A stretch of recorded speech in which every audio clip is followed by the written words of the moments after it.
Well, this is the access to the light from the engine room. So we're actually 2 decks up. So we've actually covered over that so as you don't fall down to the engine room.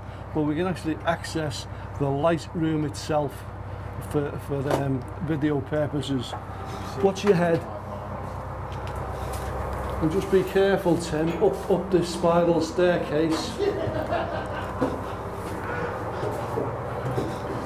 Right, spiral staircase, and then a small ladder into where, just below where the light is. If we come up this way, up you come. This is, so it's fastened now, but if the ship was moving with the bad weather, the light was constant. So it's a gimbal, I think it's a gimbal, isn't it? So that's what this is for, and the light is actually up on the next deck. So if we just have a quick look there, and then we can go outside, up. With the lighthouse, part of it is blocked out, so that the light goes in one direction with the ships at sea. With this, the light was 360 degrees round.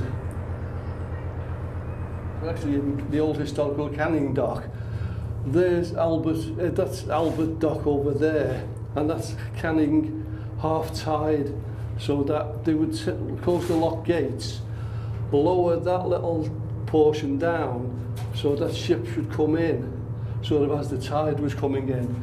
And there's the pilot boat, what Stan was mentioning, where they have about 12 pilots out to Anglesey, and then either put pilots on board the ships or take pilots off that was taking the ships out.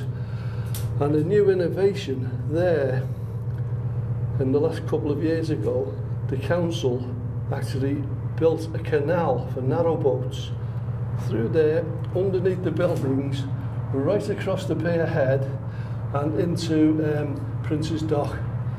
And what it meant was that narrowboats coming down the Leeds and Liverpool Canal didn't have to go out into the river.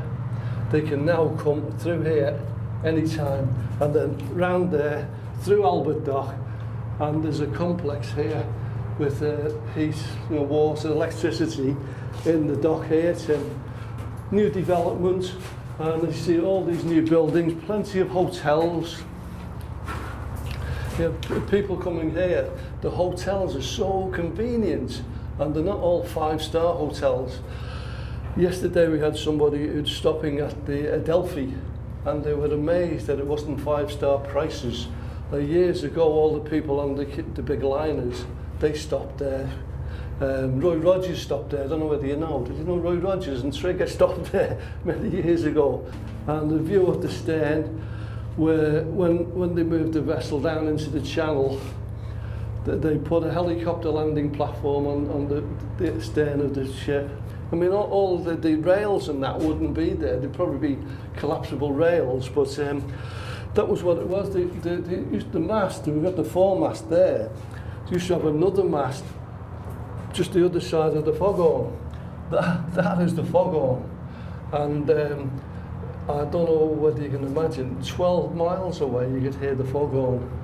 So if you can envisage being on board the boat in a storm and fog, the foghorn going, and you're going up and down and up and down.